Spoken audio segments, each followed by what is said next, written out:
Good afternoon. Can you start by giving me your full name and where we are here today? Pnawn da. My name is Susan Shelley Morris and we're in Maen Clochog, Sir Benfro. Great.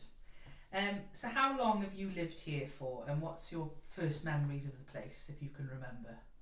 Well, we've lived in this house for 21 years and possibly back in Pembrokeshire 25 years or more back in Pembrokeshire from England.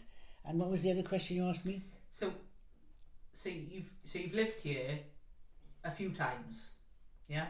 But what were your first memories of this place? Go all the way back to the beginning. Okay, yeah.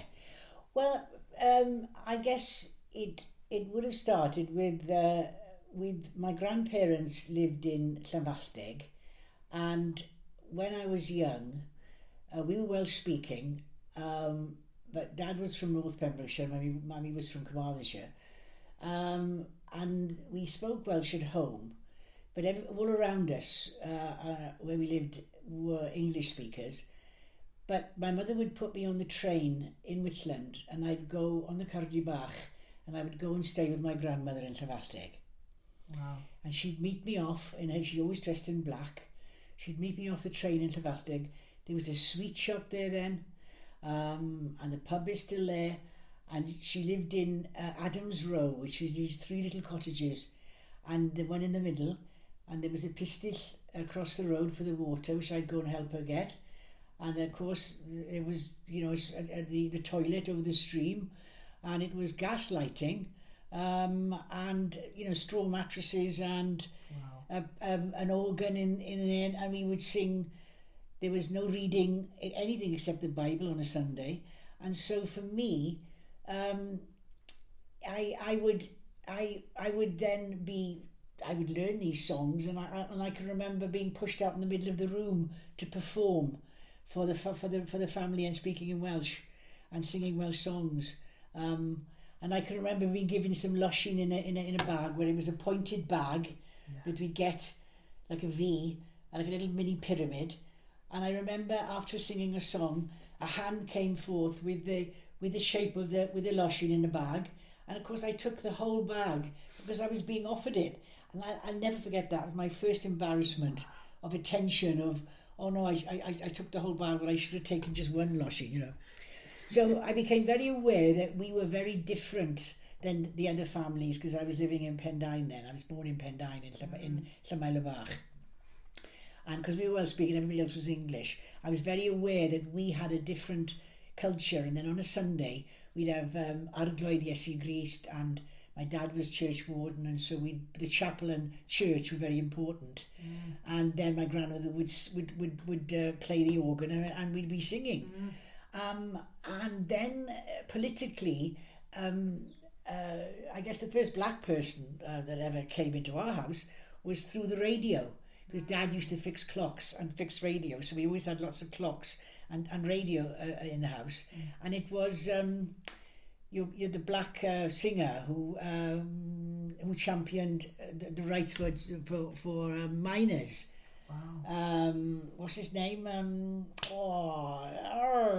Him, Paul Robeson. Oh, wow. So he would sing Yes. on the radio, and I was fascinated by that. And Mum loved him for what he did for the miners. And so we were politicised about the differences in culture very, very, very young. And because my mother had been a servant, and my brothers and my uncles to the Lord and Lady, big house in Llanfairpwll in Whitland. Oh, yes. So they were servants, they worked there. What house was that called? I can't remember the name of it now. It was a big house. It was called the Big House, and it was a mansion where in New Whitland, and both my uncles and my mother and her two sisters all worked there. Gosh. So my mother would have to present the post to the Lord and Lady on her knees on a silver platter with a velvet cushion, and bend down and present that. And very early on, there were the politics in our house were very to the fore. Consequently, like when Mummy found out that Beecham's powders were supported by the Tory party, stopped We don't take Beecham's powders anymore. Sugar, tight and loud. My mum found out that, again, she'd walk a few more miles to get some other sugar that wasn't from there. And I was very aware of the class system. And also between Welsh and English as well. And so I knew that my heritage was over in the mountains, where Dad would say, well, it's Anialwch, over there in the Preselis, but I wasn't sure what it was. But every Sunday, Dad used to work at Dad at a garage, and so we always had a decent car. And every Sunday we'd go, after my grandparents died then in 1962, and 1960-62, we'd go then up through Red Roses, Princess Gate. We'd come up then, go to Evalwen, and we'd look across and we'd pull the car up and they'd be singing, we'd be in the backboard stiff, my two brothers and I, but my mother would be singing Welsh hymns, and we'd pull up, say, by Becca, and we'd look over and she'd say, that belongs to you, that's where we're from, this is our roots, this is our mountain. And I began to look over and have this yearning about that shape of the Preselis. We would look over and then go and see, because Dad would say that his great-grandfather remembered the toll bridge burning down in Evalwen. Wow. Saw the flames from that. And then we'd go up to Crimich, because my auntie lived up there, and see her. And then we'd come, and then we'd go to Mynachlogddu, and Mum would take us along that, her favourite road, which was the Golden Road, which was covered in laburnum, that straight road.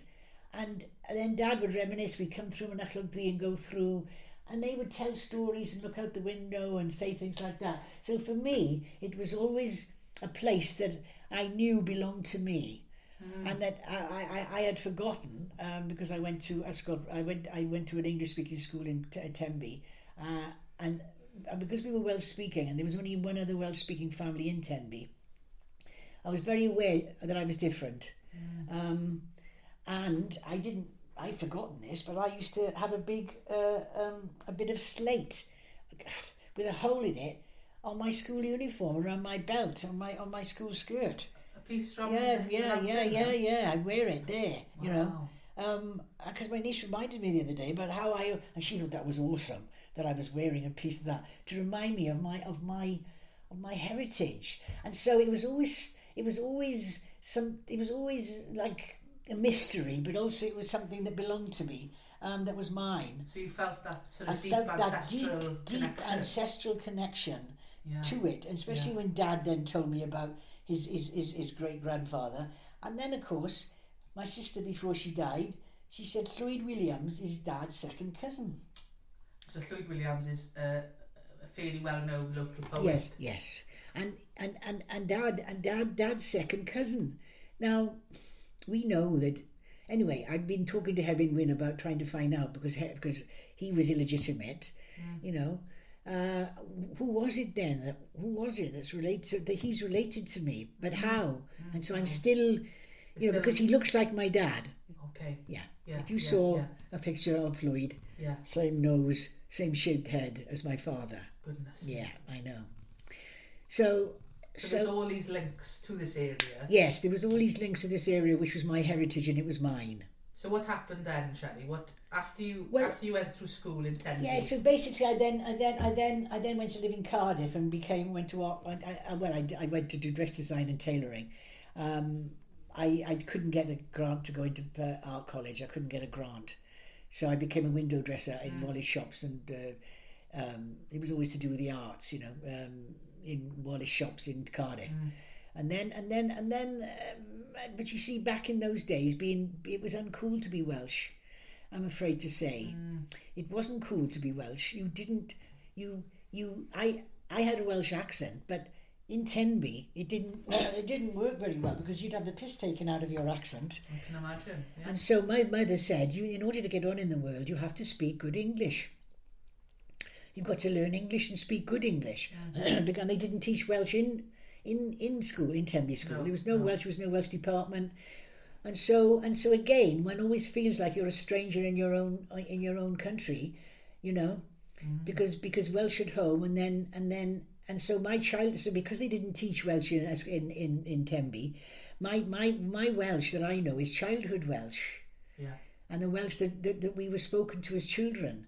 So I never got the grammar, and so consequently it became Wenglish really, which is what I've got now, which is hanner Gymraeg, but also a bit of Saesneg in there, you know, because really I didn't get the grammar, and because we got told you gotta be proud to be Welsh. Of course we were, but if you're going to go out in the big world, you've got to speak proper English, and that's what happened. So then, of course, I went off travelling around the world, playing music. Always very proud that I'm Welsh, and then of course and then eventually, you see, it's a bit like I had a son here, called Tavion Llewellyn Morris, but I home educated him before the Steiner school. We had a little free school around here before Steiner, way before Steiner, and I made the decision that I wasn't going to send him to Ysgol Preselis, because I hate to say this, but I didn't want patriarchy to take my son and turn him into a misogynist, or I didn't want actually my son to turn into a rugby playing. I had seen my brothers get priority and the patriarchy. And I was rebelling, and so I knew that I wanted my son to be able to cook, clean, sew, wash. Yeah, you saw the flaws in that. I saw the flaws in it, but he didn't get the language, which is my deepest regret, of course. You know, he didn't get the language, even though he's got Tavion Llewellyn Morris. And so when I met my husband and we made Fanula, I knew that unless the language was going to be dead unless we came home, and I left a career in London so that our daughter Fanula would have the language. And that's when you came back to. And that's when we came back. No, we came. First of all, we went to Moyle Grove. Then we went to Fishguard. Then we went to Narberth, and then we finally, because I wanted Fanula not only to siarad Gymraeg, but because she was a lovely singing voice, I wanted her to be in the choir in Cornwall and with Marilyn Lewis. And so we rented a house right next to Shop Sarah in the village. Didn't know anybody here, came here, so that Fanula could walk across the road to the school. Wow, yes. You know, and then I rang Marilyn Lewis, and she said, "Oh, you got the bloody graveyard slot up our state on a Sunday morning." Yeah, so when Fanula was... I'd take it. So when Fanula was 5, we'd take her over to Marilyn, because we were living here. We'd take her over to Marilyn, and she then started calling with the under. So your daughter had that complete immersion then? Complete immersion. And then we did the Eisteddfods, and we turned into those parents where, you know, they're performing and you're at the back of the row going, "Tighten your tongue." You're one of the Eisteddfod mums. Yes. We became Eisteddfod parents in our caravan, you know, going around, following the Eisteddfods around with Fanula. And so she was immersed in the culture and the language, and that has been the most important thing for me. So I get extremely cross when I see people come here, cherry pick the culture and the language, and change the place names and change the house names and change the land names, and not learn to say names properly, like Gelli, calling it jelly. People call mine clochog, mine chocolog. You know, and it's not funny. I've heard worse, yeah. It's not funny, you know. No. I don't find it very funny, you know what I mean? No. The other day I went into Narberth, I went into a shop, and I commented that, "Oh gosh, this shop looks a bit like it's not in Wales." And somebody said, "Well, you should know because you're a Welsh nationalist." Yeah. So so I've disenfranchised myself from my peer group a lot, because it was one of those in that peer group I disenfranchised myself, who called me a Welsh nationalist. Now it's very divisive, isn't it? Why do you think it is? Well, you see why? I mean, like, because I see I don't hang out with them, but on Facebook I do put stuff in Welsh, and I do put stuff on there, and so they've made this assumption. Because in the past, people will say, "Oh God, the Welsh have done this and that," and they go, "You can't say that about Shelley. She's Welsh." "No, she's not." "Yes, she's one of them." "No, she's not. She's one of us." "No, she's one of them." You know, because I had both feet in both camps, so I was rebelling against my culture and language, but I was also embracing an alternative, Whereas now I've come full circle, whereas I'm angry at the invasion of our land, angry at places like Lammas, right? Angry at Cwtch and Cwrw and Harbwr and, you know, tokenism. You know, I really am. But so this area has changed a lot then since that place you knew as a child, that place that you'd visit your grandparents and so on, and have that, you'd feel that really sort of strong Welsh identity. Yeah. Has that changed a lot now since you've lived here and witnessed it yourself? Oh gosh, yes. Oh, do boys, yes. So how has it changed? Oh, well, when we first came to this village then with Fionnuala, which is 30 odd years, no, 25, 26 years ago, because she's 30 in August, right? Oh, yes, yeah. So it was very small, it was very Welsh, of course it was, and that's why we came here. And you could siarad Gymraeg in the shop even. Sarah's shop was very Welsh then. And you knew you were in a Welsh village and everybody spoke Welsh, and you felt like you were actually in your own culture, in your own place. And that's one of the reasons why we came here. And slowly Pembrokeshire's been invaded. I mean, the whole of Wales, but certainly Pembrokeshire has. And consequently, it's had a derogatory effect on this village, because now we've got people who are coming here not because they want the language, or maybe they've heard about us called Preselis, but they're drawn here because of different reasons. They've got the money to retire here, and people don't seem to understand that we are not an extension of England.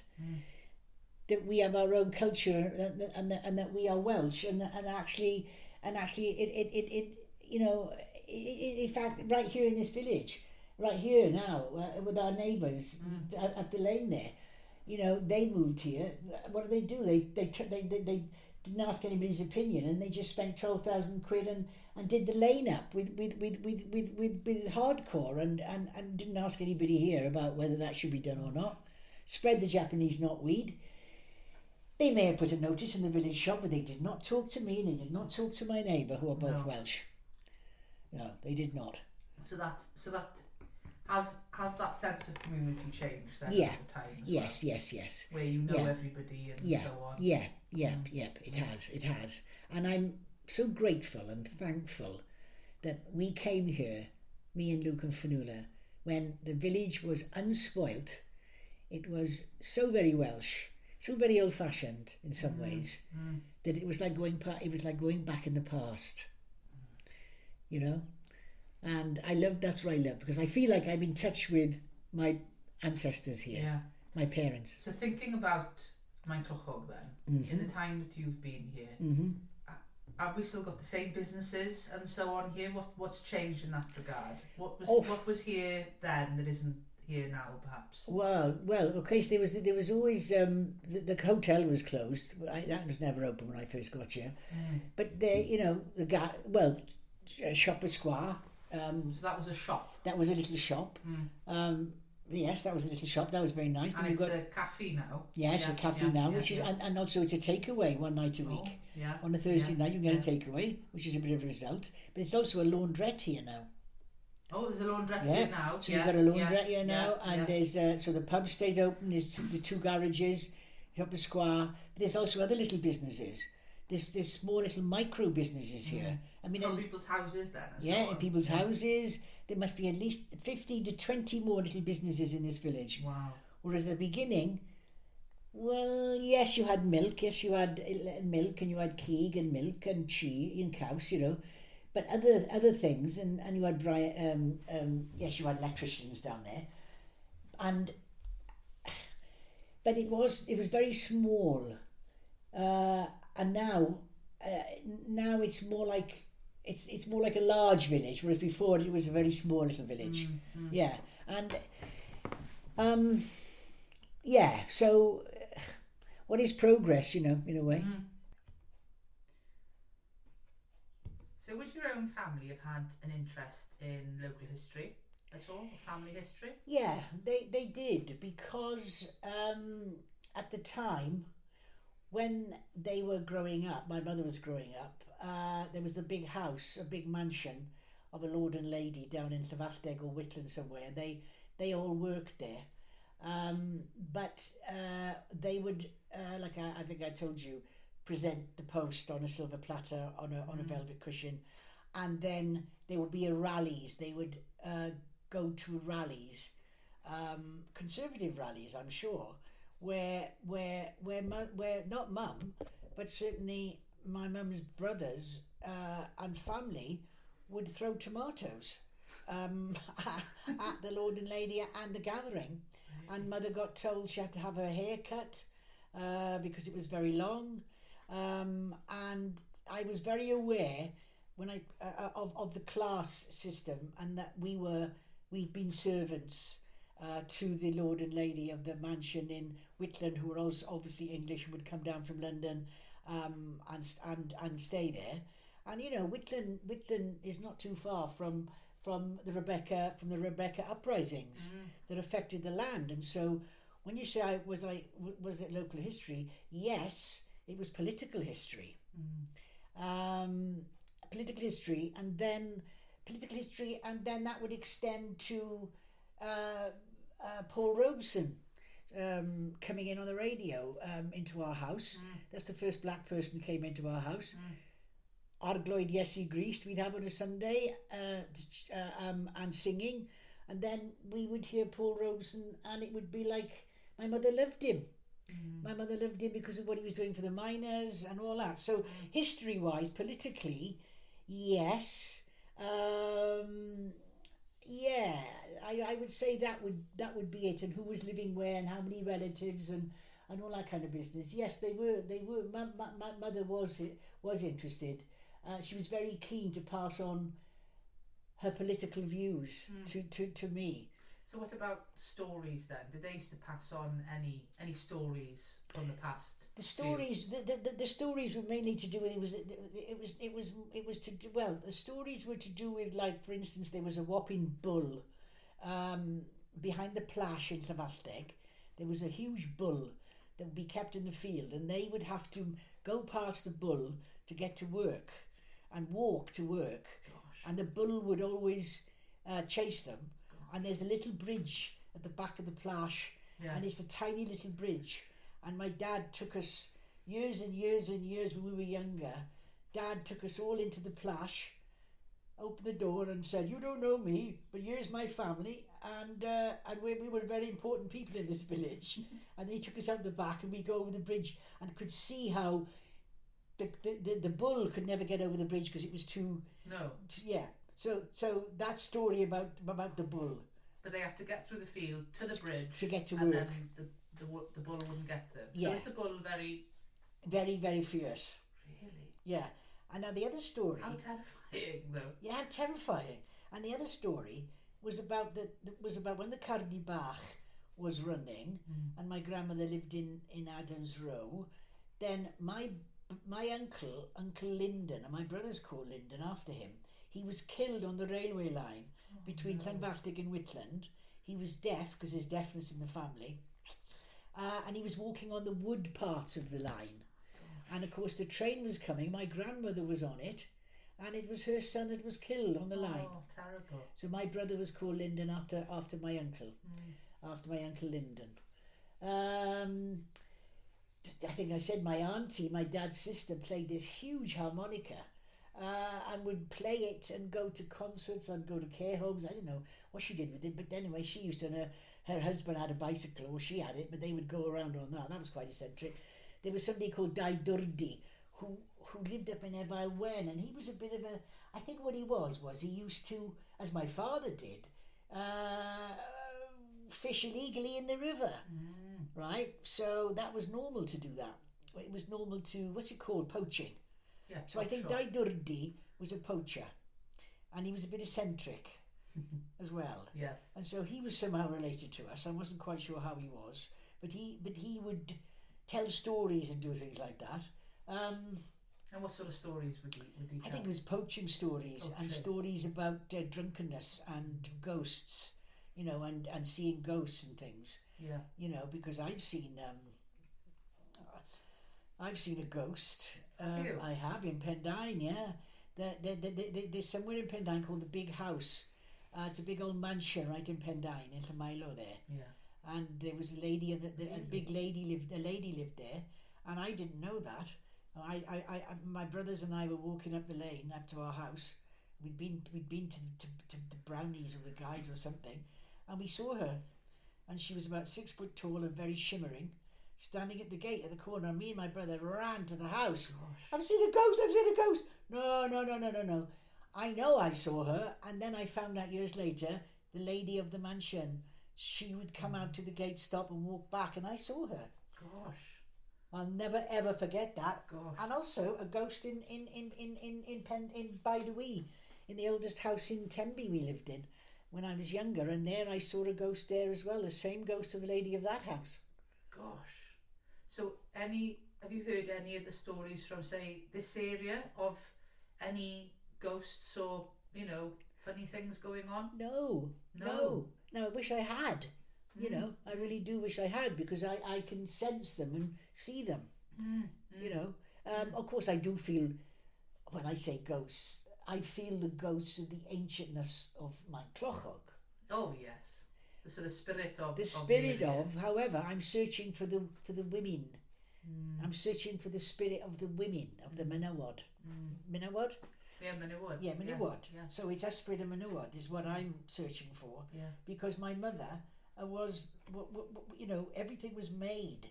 Every single thing was made. Made from scratch. Made from scratch. We didn't make our shoes, and we didn't make our pants and vests, but everything else was made.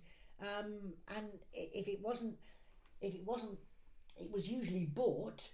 But then we had other things come into our house that were swaps for pigs. A pig for this. Trading then? Yeah, that kind of trading thing going on. That kind of stuff. Well, that used to happen a lot more then than it does now. Yeah, that used to happen a lot more. And I had an uncle that was gay. What was that like, though? Because that must have been at the time when it was sort of frowned upon. Well, I couldn't understand why my uncle Winford, and it was Cranmer and Winford and Arwen. I couldn't understand why my uncle was always staying with us. But it turns out that my mother took him in, even though he was gay. It didn't matter, because he was a painter and decorator, and we always had our house painted and decorated all the time. So my mother had a soft spot for him, because he was her younger brother. Yes. So it didn't matter to her. And it didn't matter. And there's a photograph of him in the plash in the pub in Llanalltig. He's in there. There's a picture of him in there. Lovely. Yeah. And my grandmother, she'd lay out bodies in Whitland. She took in, so she would give poultices. She was like a bit of a herbalist, I suppose, a bit like you might call a medicine woman. Really? She was tough. She had bodies laid out, so she embalmed. And she did like remedies for like bread putting on your chest when you had a bread poultice. So she had a little place in a front room in Whitland, and they'd be taking in people embalming, and it was all off the record. It was all done. It was all done illegal, I suppose, but it wasn't officially advertised. It was not officially advertised. Everyone locally knew that she would offer. Yeah, that was yes. So people would come if they had a complaint. Yeah. Aside from being dead. Yeah. She would treat them then. Yeah, she would treat them. So what sort of herbs would she use? Did you remember? You see, the thing was, I never met her. Oh, okay. And the trouble is, I know of her, and I've got a picture of her. And she looks like my sister Daphne, and all I can say is I'm glad I inherited my mother's good looks, not my father and his 5 sisters. Let's just say, but I would look more manly. I got mum's good looks. And in fact, my 2 sisters and I got the good looks as well from my 2 sisters. I think I'm the most good looking one in my family. I agree. Yeah. So when you say stories, it was yes. There was.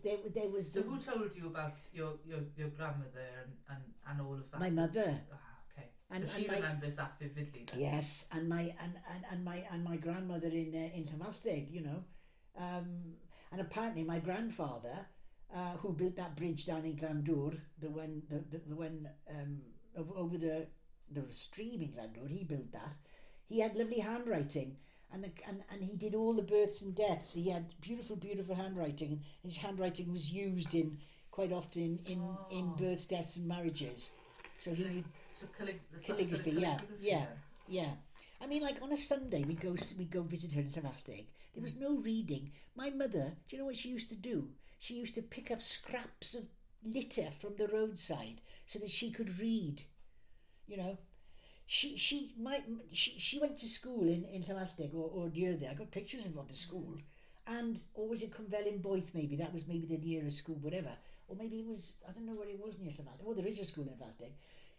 My grandparents didn't have enough money to send her up to big school, so they kept her on as a teacher. So she stayed on teaching the little ones until then she got married herself, you know. And so my mother saw education and reading and learning as the way that Welsh people could educate themselves and go far and learn English. Yes. Well, yeah. Gateway to that then. Yes, I was always aware that I was always aware of our family and the heritage and the stories of Dad telling me his great grandfather saw the toll bridge up at Efalwen, because that's where Dad Durdi or something like that. So you know, it's a bit like my bloody mother and father died before my mother died at 59 and had 9 children. My dad died at 89. And he'd had 9 children and grandchildren and great-grandchildren. But I never got the stories that I want now. Because Llwyd E. Williams is my dad's second cousin. You know. Yeah, you said that they looked, you know, there's similarities there. Yeah. With how he looked. And your father, was it? Yeah. Yeah. And of course, you know, I didn't realise that when it's finite, when death comes, the stories die there. So I'm bereft of some other stories that are out there that I know belong to my family. Yes, as well as it's a connection to your past, and once they leave, there's no way of accessing that information, that memory again, is there? No. And you know, and Manclochog and up here was just like the bastion of Welshness, of the reservation, of resistance. You know what I mean? This is what this part of the world meant for me, and I felt like I belong here. And if I'd have been born, not in where I was born, in Llywelyn in the house, in my mother's bedroom, but if I'd have been born up near Aberystwyth, I would have been one of those people that was burning cottages, and I would have been one of those people, because my political views were formed. So like maybe on Glyndŵr then? Absolutely. So it's as if I'm refinding and finding out now as I'm getting older. I'm looking back, if you like. And so you're still discovering your identity. Still discovering my identity. I am. I just wish that my mother and father are alive. Well, you could delve further back then, couldn't you? Could delve further back. So what about traditions then in the family? Were there any sort of strong traditions or any in the community that you were aware of, or even now? Well, certainly. The trouble was that Mummy grew up in Llywelyn and what did they other Pwll Trap, and Whitland, Llywelyn, and Dad was born in Pembroke, but spoke Welsh and was a horse dealer and worked in horses. So whereas mother and father might have, we grew up in a mainly English-speaking area where St David's Day was celebrated, where we all had Welsh costumes and Welsh cakes were made. Dad was church warden, so the church and reading from the Bible was very important, but of course it was the English Bible. And then we moved to Tenby, which was Dim Gymraeg, and again it was St David's Day. Nobody else was celebrating it. I would wear a huge leek that was so big, I was so cross because I could see that we were so different to other people in Tenby. Yes. that I would sow a great big huge leek that it stank and all the leaves were going upside my face as making a point. Yeah. And I did feel very different. Very different from another culture, a whole different way of being. Singing was very important. Yes. So on a Sunday, it was always and then Gyman Bangani and. So you'd go to chapel up in Llanballteg? In Llanballteg, mother did. When I was small, we did. But when you were young, you don't see the importance of what's going on around you. No. I can see now going out to the Pistiff and getting the pump, getting water. I've got a picture of me standing by the pump, and then fascinated by. My grandmother always wore black, and my sister tells me that they had horsehair mattress and gas lights, and my sister would watch my grandmother take her clothes off very slowly, the Liberty bodice, the this, the that. Then she'd hold the clothes up to the light and go like that, as if they were snapping something. And of course it was fleas. Oh, goodness. Because the fleas would live in the mattress. And so having fleas was a part of life. And my sister didn't know what she was doing. What she was doing. She was squishing the fleas. You know what I mean? Like, because the fleas would have come off, I don't know, whatever it was. As you said, they were in the mattress perhaps. Probably in the mattress. Because, I mean, I don't know how my grandmother had all those children and brought them up like that. Gosh, well, it's a different world to us now, isn't it? It's a different world. Because you had that food was at a certain time. There was no dinner, it was tea, you know. Yeah, so they stuck to those. So in terms of that traditional. Oh, no, we had cowl. We always had cowl. Yeah, right. But you'd have, lunch times and supper times, tea times, etc. They were all fairly regimented times of the day. Oh yeah. It wouldn't be now, I was home late, so I'll just have. Oh God, no. No, nothing like that. Good God, no. No. You know, and Mummy grew the flowers and Daddy grew the vegetables, and everything was picked out of the garden. We had nothing frozen, nothing like that. So so you ate cow a lot. What else? What was the main staples? Did you eat a lot of meat? Yeah, because Dad worked on the rocket range in Pendine, and he'd come home with a brace of bloody duck. Okay. He'd take his 2.2 rifle out there. And he'd come home with ducks. What about geese and the fish? Would you have fish? And the fish, we'd have fish, and we got told, and we were allowed to go out scrumping. And Mother and Father never asked us where those apples came from. There was no bowl of fruit in my house. You couldn't go and have an apple or an apple. That was posh. There was no food to be seen. Absolutely really? None. There wasn't anything to pick on. Nothing to pick on. Dim bead. So what would you have for breakfast normally, Shelley? Oof. Porridge. Porridge? Any jam or anything like that? And everything was made. No, marmalade. Marmalade, so marmalade. Bought the marmalade? No, Mother would make it. We had nothing bought. So buy in oranges and make it. She'd get once a year. Once a year, like everybody else, and they would last. Christmas cake would last till Easter. Everything was made to last. So you'd have breakfast. Would you have anything for lunch then? A sandwich. No, nothing cooked. Tea? And then tea. And what would you have for tea? We would have, well, again, it would be bread, and it might be bread and dripping. And Dad, and I still do it, Dad would stand at the end and he'd cut the bread, like hold the bread in the left hand and cut it with the right hand, like that. Yeah. The bread, my mother knew exactly how many slices you'd get out of the bread she made. It wasn't bought. No. It was all made. And then you'd have to be able to fold it like that. Yes. Right? So we'd have bread and butter. Yeah, Baramenin. And sometimes we'd put sugar on it. Yeah. And then we'd have jam, and might we have a bit of ham. Yeah. But we had no cooked dinner. So that was your. On a Sunday we'd have cooked dinner. So on a Sunday, so what would be cooked dinner? Veg then? No? On a Sunday it was the same. We had the same food every day, every week. But what did you used to have like a Sunday lunch? Oh yeah, it was Sunday dinner. And what was that? Oh, it was beef usually, and pork, and we used to have chicken at Christmas, or a duck at Christmas. But would you have vegetables there? Yeah, we'd have boiled cabbage, mashed Swedes, everything would have the bejesus bashed out of it. Mashed Swedes, mashed Swedes, carrots, cabbage, and everything would be out of the garden. So Dad and Mammy would get the chicken and break its neck, and we'd have that. And so on a Sunday it was that, and then at 5 o'clock on every Sunday at exactly the same time, at 5 o'clock, we'd have jelly and ice cream and fruit. Every Sunday? Yeah. Okay. That was your treat. Exactly that. And we'd have a glass of pop. We'd have 2 bottles of Tavali or Corona. Yeah. And we could have just 2 glasses of lemonade. Wow, you were bouncing off the ceiling. And that was it then, you know. And then, but we always had everything homemade, and yes, we'd have sausages, but they were usually made by Mammy, you know. And I do remember going hungry.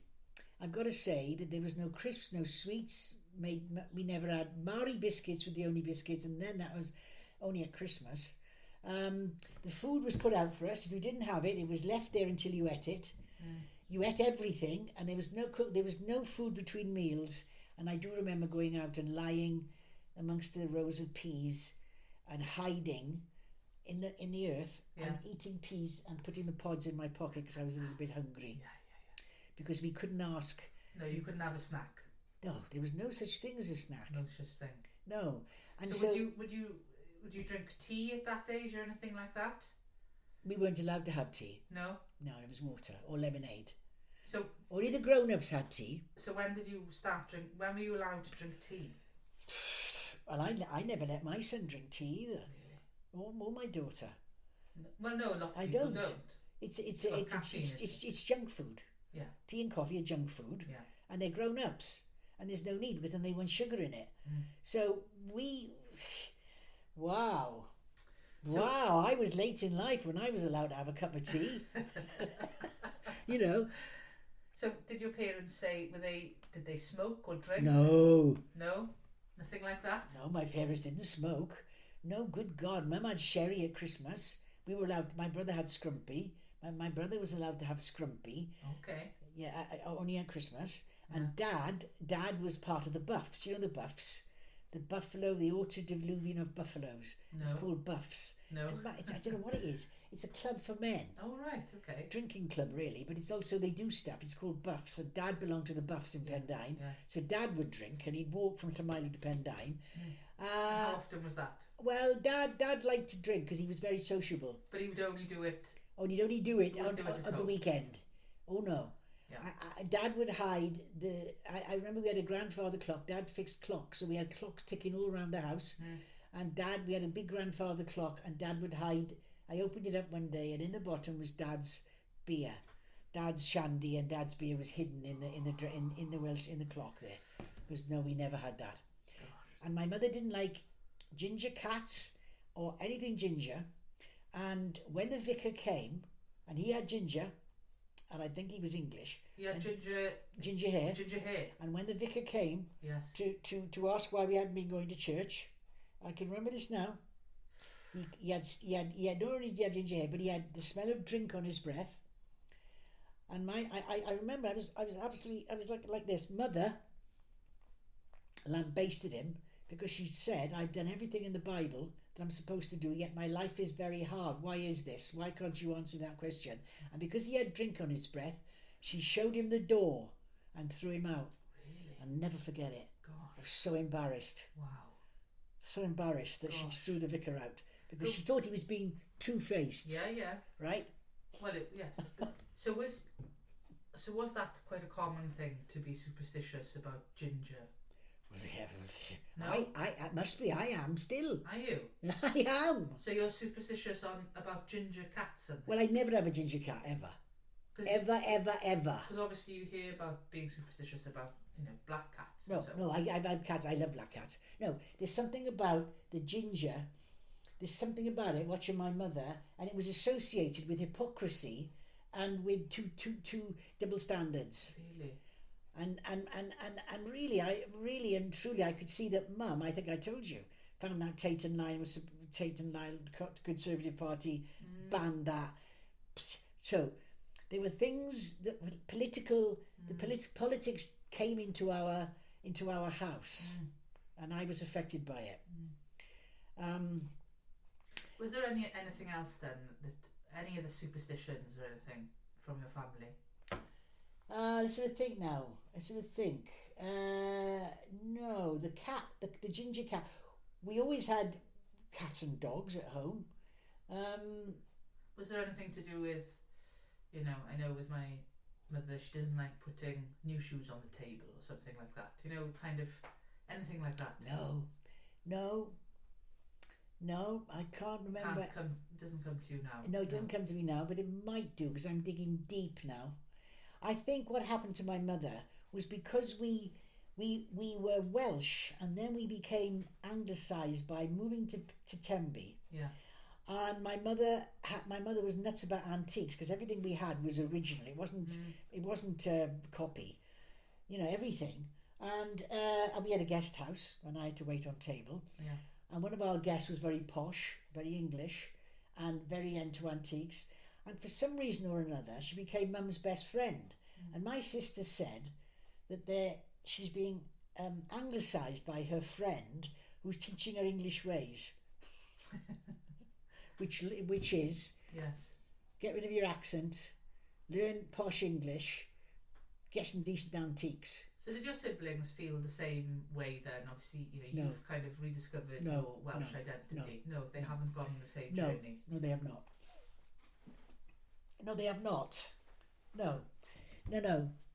So you're the last bastion. Yeah, I am, and that's why I come in for Fionnuala to, for Fionnuala to have the language and also to know her Welshness. Yes. And my son, come on, his name's Tavion Llewellyn Morris. Right. So moving on a little bit then, I think we chatted earlier about how my clochog has changed perhaps. But what sort of activities happen here now? I know that you like to get involved with the annual bog run. Can you tell me about that? Yeah, because you've got to remember that when Mount Clochog, I'd go through Mount Clochog when I was younger. As fascinated as my mother made out, all I could see was mist. So, Ananiwl. Now, our daughter's called Fionnuala, Nwla, like Nula, Ananiwl, in the mist. So her name is an Irish name? Fionnuala, yeah. Yes. It means fair shoulder. Fair shoulder. Yeah, so it's like Fionnuala. So did Luke choose that? Yeah. And your husband? It's a very old-fashioned.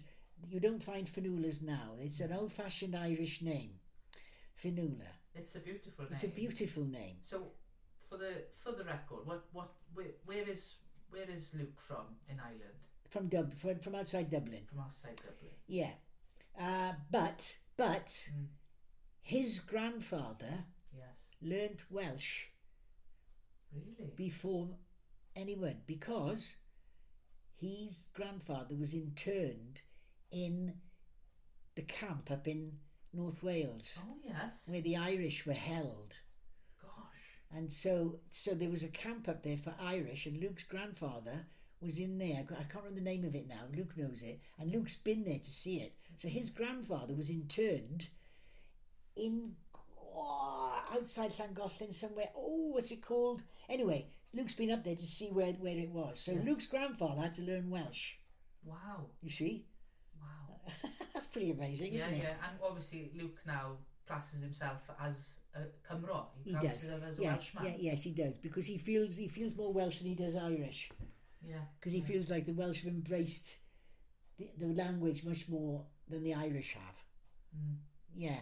So, see, back in the day, so it'd be full of mist, and it would be almost like the last place I could imagine I'd ever want to live. But having been around the world, half the world, I am so privileged to be Welsh. And so now, so basically, I'm a community worker, and so I have to ask myself, what can I offer this community? What can I do? What can I do for it? What can it do for me? Mm. And so about 10 years ago, I suppose, there's runners in the village, and the local policeman organised this.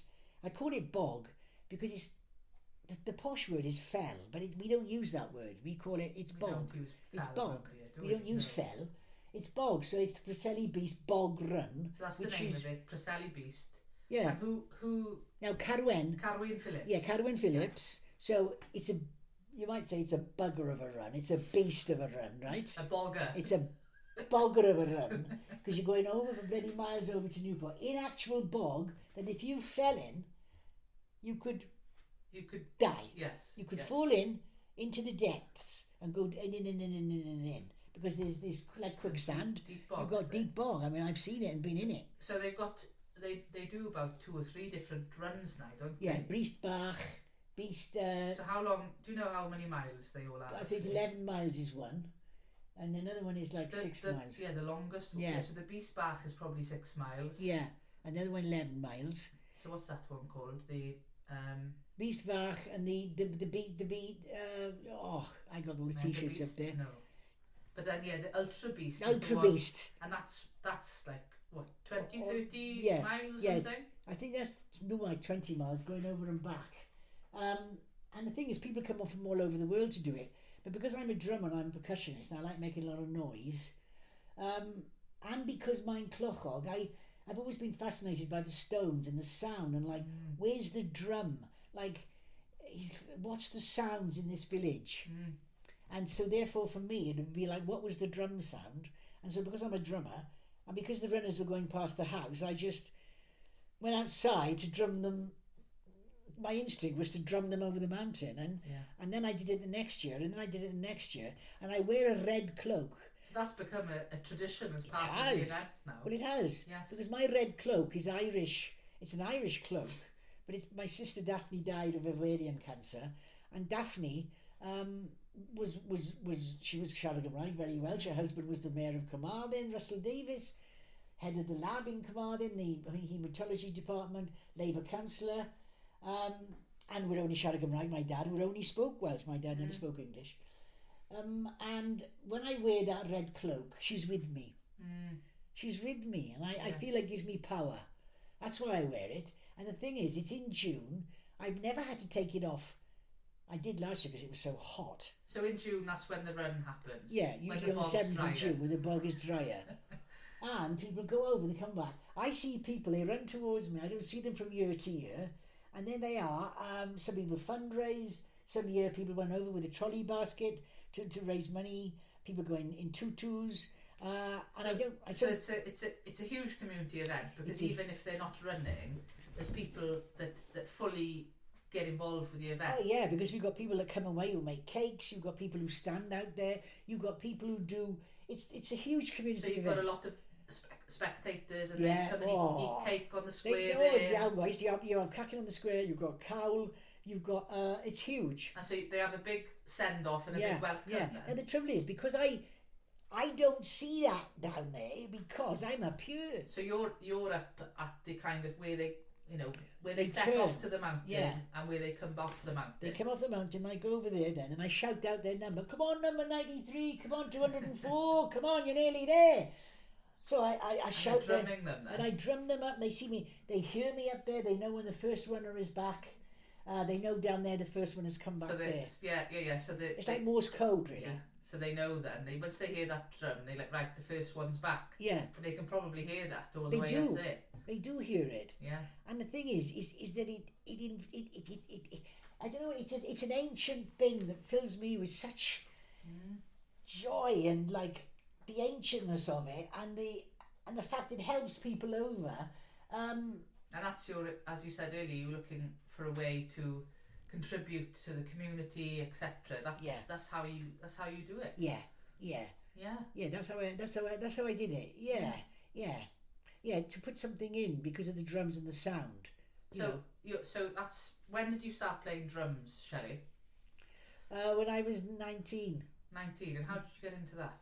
Well, because I was nuts about the Beatles. I don't like the Rolling Stones. I thought they were horrible. I didn't like them. I didn't like Mick Jagger. They can't dance.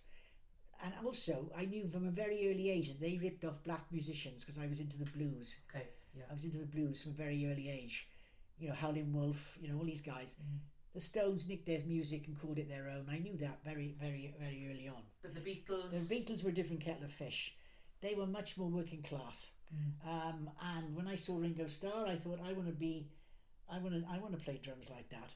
Yeah. And so that's what I did is, so when I was 19, I dropped out after the Stones concert in Hyde Park. I went to Formentera, hitchhiked there, lived on the beach on my own, Wow. didn't wear clothes, didn't have a bloody tent. And I always felt like as if I had a special, not a spirit, not a goddess, but it was a Welsh protector that I always believe in life, that what goes around comes around. That if you look after people, strangers, animals, dogs, cats, doesn't have to be, you don't have to know them. If you look after what's around you, when you're in need, you'll be looked after. I understand. Yeah. That's my philosophy in life, right?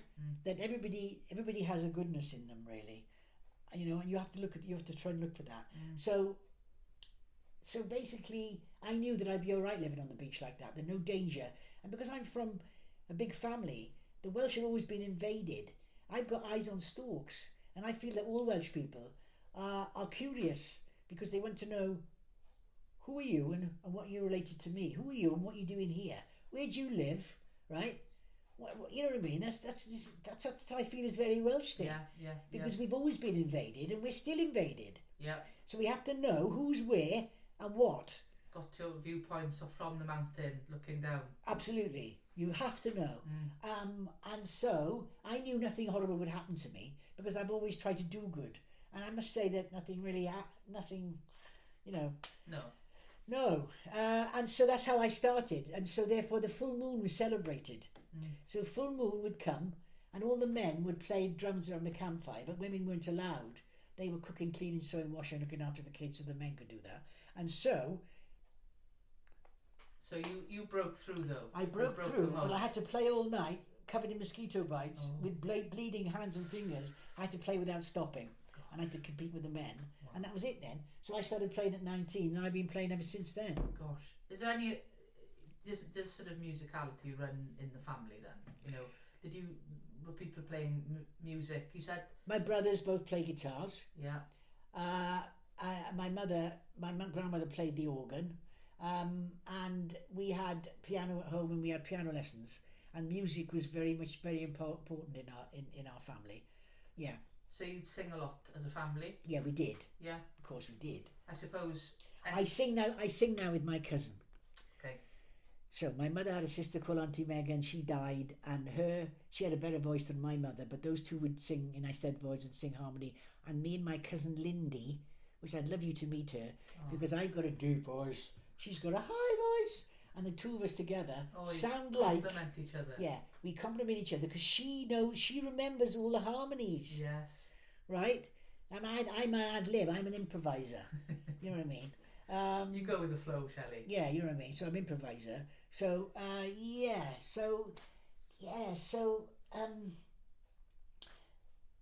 coming to my clochog is like a dream. You came back to the new. Came back and a new. And if you ask me where else is there better than this, I would say nowhere. No, you wouldn't go and live anywhere else. No. I can't. I couldn't live in England. I could live in Spain, but now they've got this 90 days malarkey because me gusta mucho hablar dipyn bach Espanol. You see, what I do is I go into Spanish and Welsh. The Spanish and Welsh have got similarities, haven't they? Bloody right. The are you kidding me? Yes, they've got that. They haven't got the No. But they've got the they do the Do they? And they do the but they don't do the But the Arabs do all that. Yeah.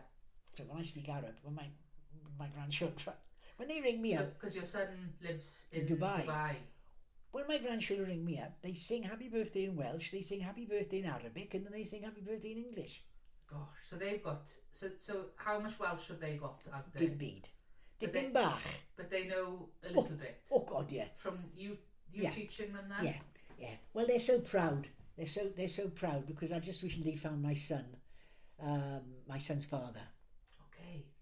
Whose father is from a little village outside Llangollen. Who went when there was an earthquake in California, and they advertised, they put a call out to people all around the world to go and help. they went from North Wales Did they really? to there. To help them? To help. And so that's why there's so many chapels in San Francisco. The Welsh built San Francisco, all right? Mm-hmm. So that's how did you meet him in America? No, I met him in Mallorca. I met him in Mallorca in 1970 at a party. So how did you find him then, now? How did you... Ancestry DNA. Really? Yeah. And I've just found out that there's 53 of my cousins from my mother and father's side of the family, yes, already in Ancestry DNA. Schofields, the Evanses, they're all wanting me to join that tree. Gosh. So I've now got more cousins and second cousins and third cousins than I had since last time I've seen you, who might be able to fill in a bit more about the eccentricities in my dad's side of the family, because they might be able to fill in the gaps. They really were. So in terms of your son's father then, so that was a recent discovery. Yeah, probably 3 years ago. And how did your son Tavion feel about that? Over the moon. Because he felt, well, I brought him up, I home educated him, I didn't send him to school, I home educated him in Glandoor. Didn't send him to school. No. So he didn't have the language, but he's pure Welsh, isn't he? Yeah. He's more Welsh than my daughter. Yeah. Tavion is a Huntu Gog Aital. Right? Okay, Fanula's hanner Iwerddon, hanner Gymraeg. Yes. But Tavion is Gog Aital, bloody Gog Aital Huntu. Interesting, isn't it? How about that? So Tavion's children now feel immense pride now as well. So much. Gosh. So much. Gosh. So it's a heck of a story, really. It is, isn't it? No, it is a story, because it's a story that I want to go into People's Collection Wales. No, I really do, because you see the roots now up in Llan. Okay. Near Llangollen then? Yeah, Heavin Winds. Okay, Osian's girlfriend. Yes. Osian's girlfriend comes from the same village. Really? Llan Chair Pwll. Oh God, it's a very complicated little. It's Heaven knows it. Yeah. It's just outside Llangollen. Okay. A village there. And that's where he was from. That's where he was from. And so is he passed away now? Yeah. He wrote a poem which I've got. Okay. That when he went to America. Really? And he wrote the poem when he was on the ship. So I've got that. So, but has he still got family up there then now? Or no. Are they all? His mother died 4 years ago. Okay. She's buried there.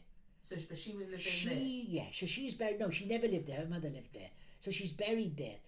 They brought the body from America and buried her in Wales. Oh my goodness. I mean, there's a picture of her and her sister with looking like this in San Francisco. So in their Welsh outfits. Yes. Goodness me. Yes. So this is why I need you to help me to put it on Welsh Collection West. Not only is it a story of my humble little family from here, but me searching. You see, Tavion's 53. Yeah. 50 years, man. 50 years. Incredible. I go back all the time to Mallorca. I go back to do action replay, back to the scene of the crime. I kept going back there. I've got a cactus, a bit naughty. I've got a cactus that I brought back. That's from Mallorca. It's pretty big now. A bit naughty. Gosh, but it's a real story though, isn't it? It's a story. It's a real story. It's a story that I need somebody who's as interested as like you. I can see your eye in your eyes, but who's also Welsh, who understands the importance of getting in a humble Welsh family. You know, my you know what I mean? From Llanallteg there, you know, and what's. Geez whiz, I mean, like my brothers have sounded. Well, we've gone all over the world and made massive things with our lives. You know what I mean? And then I find out that my son, who I brought home educated him, I mean, in Glandoor. Yeah. The headmistress. But now he's found out that really he's really found the essence of his roots, hasn't he? And my daughter-in-law says, you want to see Tav? They call him Taff over there, of course. They can't say Tavion. Taff's got a spring in his step because he knows that he's, you know, he called my dad. My brother brought him up. My boyfriends have all been there for him. He's never lacked in a male, male, never. But now he's got a real father. But he's got confidence in his identity now, isn't he? Of course he has, because last Thursday was Father's Day. Well, his father was 74. So I was able to say to him, your dad's 74 today, it's Father's Day. Oh. Right? Gosh. So so you know the name of him then? Jordan Chelso. Jordan Chelso. And Tavion, and of course Tavion, I mean, Jordan said, oh, maybe Tavion should change his name to Chelso. Tavion goes, no, I'm a Morris. My mother's a Morris. My dad's a Morris, right? Yeah. I've stayed Morris. Yeah. So I've been married twice, right? First husband, Israeli Jewish. Yes. He was a dancer. I lived with him down in Portis, in fact. Really? Yeah. And I wish my dad would know, because he loved Tavion. Gosh. You know what I mean? I wish my dad would know, and my mother, because they were going to adopt my son. My oldest brother was going to adopt my son. They all said, no, I'm crazy nutty loony bonkers. I could never cope. I goes, I'm going to bloody show you that I'm a good mother and I can bring up a son to be a reconstructed man who can cook, clean, sew and wash. So what does he do then out in Dubai? What's his job? Well, he works in a company doing it's software for leisure. So it's a software company, but basically he's a chef. Okay. So he chefed around London in all the posh restaurants. He's very good at cooking. Great. Very good at cooking. So. And does he ever want to come back to Wales? No. No. He likes the thought of it. He likes visiting. He loves visiting, and he cries, he stands up when the national anthem, he's rugby. My granddaughter plays rugby in Dubai. He's a man of the world now. You don't feel like he doesn't. No. He feels like he's from the world, whatever. Yeah. But my daughter would come back. She will come back. She will come back, you think? She might come back to this house, She will come back with her children. She wants them to have the Welsh. Yes. Whereas look, Seren Morris, Rhys Llewellyn Morris, Tavion Llewellyn Morris. If you can get 4 sets of L's, see how many L's and you can get in a word, the better. You know what I mean? So Shelley, have you got a favourite heritage site or an archaeological site in the Preselis area? Is there some standing stones or something like that that you? The two stones that I used to always go to are these stones.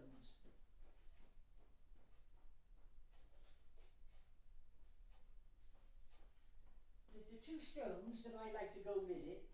It needs replacing because it's broken and it's dusty. In Mynachlog Ddu.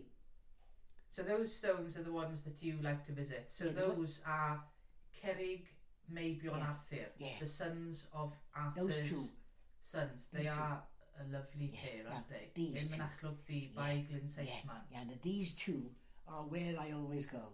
Now, and then I like to look up what I call the basin. I like then to look up there. Yes, and the other place I go to is Pentre Ifan. Yes. I like to sit in there. So the big burial chamber. Yeah. I like to sit in there. I like to sit in there, and then I like to go to the stones by you up there. The Wine Mound. Yeah, Wine Mound. I like to go there and feel the vibes, and then also back over to where we first started. What's it called? The place where the Irish lived. Foildragan. Yeah, Foildragan. Yeah. Now there. So where the hill fort is. There. Yeah. Because there you can feel the vibes of old, and even the stones here, you could just pick up the vibes from the stones. So there's 2 stones in the field just over there. Yeah. So I like to go over and hug those. Like I said to you, I'd like to felt them, do something with them. Yes. Do something with that stone, because that's the view I see here every day. And I see you're looking across now from your garden at this pair of standing stones up they're called Cornel Fach. Foil Cwm Cerwyn. Yeah, and also what I hear is the sheep rubbing themselves. They've rubbed that stone for hundreds of years, and I can almost hear the rhythm of the rubbing, and the felting. That kind of rubbing sound. The sun will felt it and then take it off, and you could, it's just. So you want to do that? Yeah. You want to felt the stone? I do.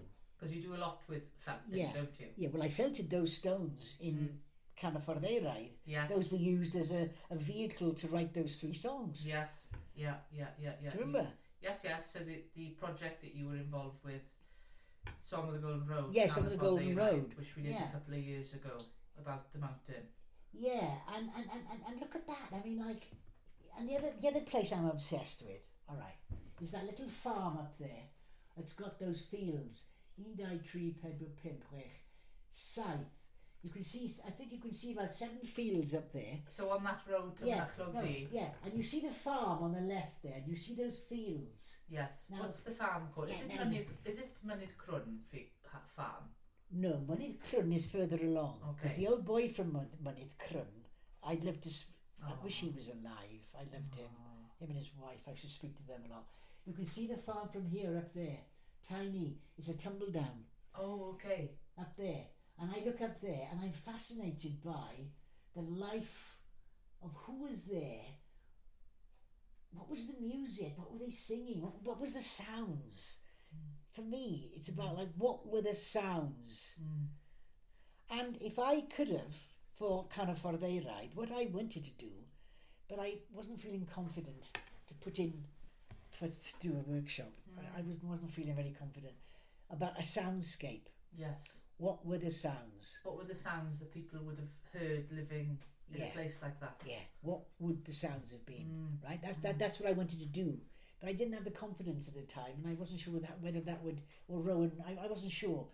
Didn't have the confidence to do that, but that's what I wanted to do. Because what could you hear? What could you hear? You would hear. Well, it was way before the trains, but that's what. And I can still hear. It's like the spirits of old are lingering.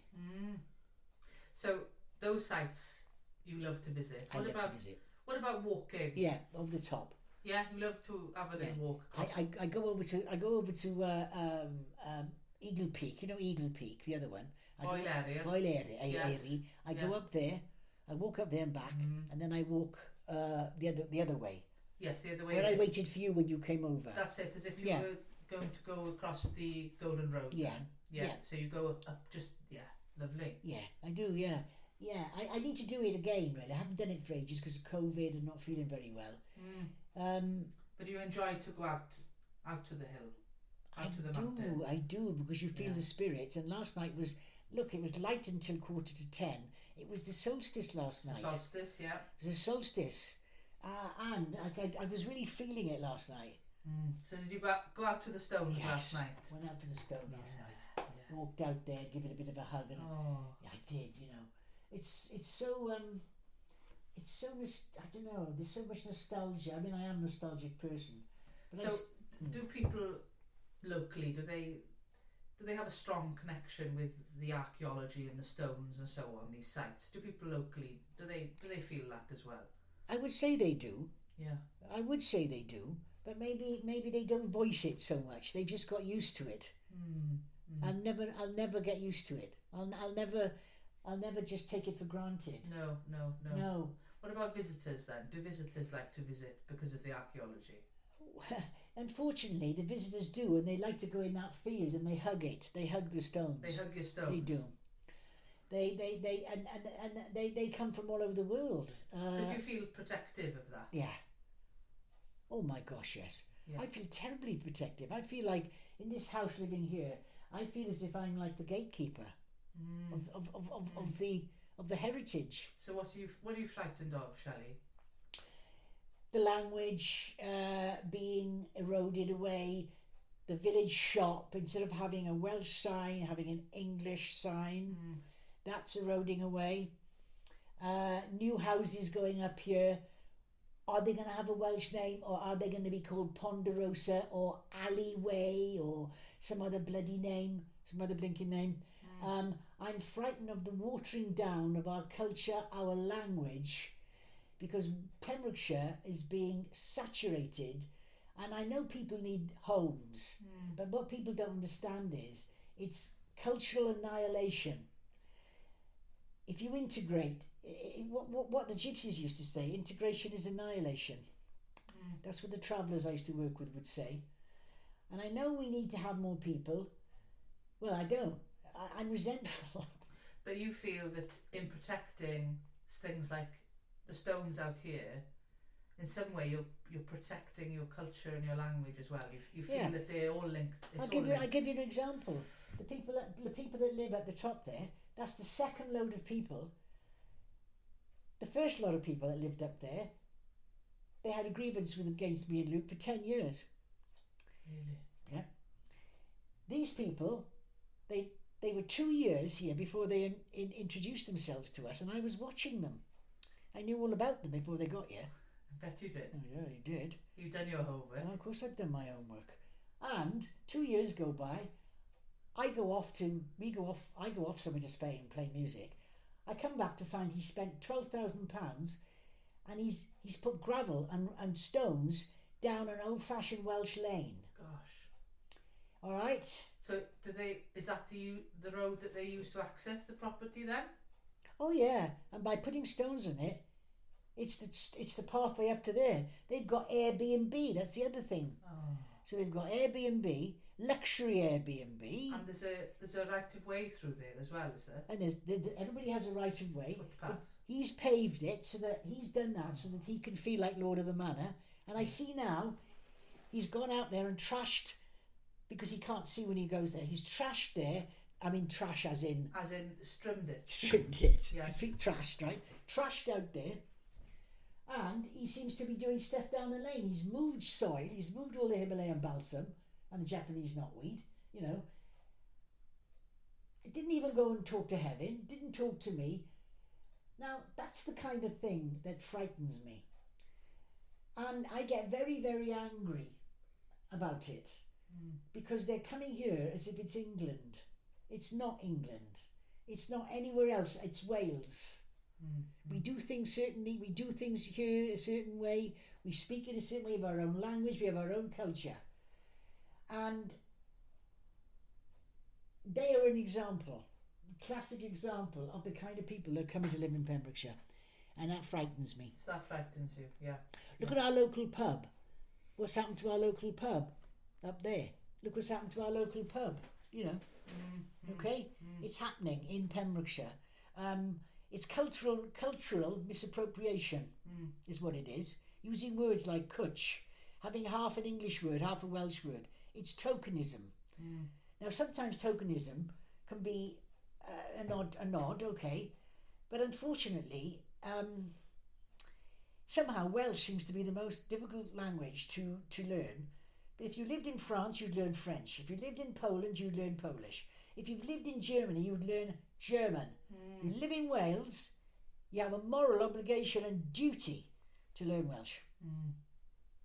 So how do you think then, in the future, because obviously there's a lot of people locally now, Welsh people rely on visitors coming and so on. Yeah. How do you think that they can promote the area without damaging it? How do you think that they can It has to be a policy with Pembrokeshire County Council. They've got to up their game. You've got bluestone. Now, bluestone, carrot glass. That is so beautiful. It's a missed opportunity. Bluestone should have been made to have everything in Welsh from the day one, as well as that place in Narberth, Folly Farm. For goodness sake, Fferm beth yw e, right? That should be in Welsh. So you feel that the branding should reflect the culture? There's new houses down in Bluestone. Are they going to be Welsh? No. The council, they need to enforce the Welsh language. They need to have a policy. Every house. Look at Narberth. You may as well be in bloody England. You may as well be in Plaistow. So do you feel it's important, and do you think, you obviously used to work with your family whilst younger in a guest house, so you obviously used to come across visitors regularly. Yeah. So when these people come to this area, to our home here in the Preselis, Do you think that they want to feel that they are somewhere different? Do they? Yeah, is I there something think we're missing out yes, on? yes. If you're in Ireland, you know you're there. You know, And you want to feel like you're there. and you want to feel like you're there. We're not England. We don't do things like they do. So you feel that there's a missed opportunity is the word. Yeah. Definitely. And even Luke always says that. He goes on and on and on about how the Welsh Tourist Board are missing opportunities. You feel that if that was more readily adopted, do you feel you'd be better able to share the stones? Yes, I call mine Clochog the reservation. They say, where are you living? I say, I'm living up in the reservation. Yeah. And they'll either laugh because they know that they wouldn't be seen dead living up there, yes. Or they don't understand how, being as I am a hippie, and yes. I used to be one of them, how I can be up here. Yeah. Right. We've spoken a lot now, Shelley, and we've had a fantastic chat now. Well, it's this afternoon probably by now.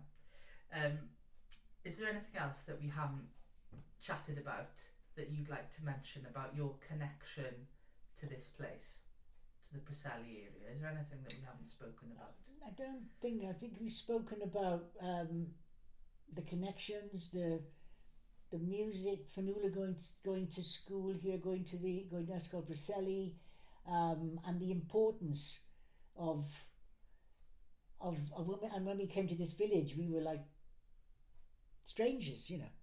We didn't know anybody, but it didn't matter. We just wanted our Fanula to be steeped in the language and the culture. But you were ready to adopt that, weren't you? Yeah, absolutely. Yeah. Is there anything? No, I think I'm probably ready now to finish then. If someone asked you where you were from, would you say I'm from the Preselis? Yeah. You feel strongly that that's your identity now? Definitely. Well, I think it's probably been for a long time because growing up, we were siarad Gymraeg yn y teulu and everything was Welsh, but outside was English. They were so different to us. You said you felt different. Yeah. In Tenby it was the same. Whereas here I'm beginning to feel at home. Yes. All right? Yeah, you've reconnected with your roots. I have reconnected with my roots and reconnected with my Welshness.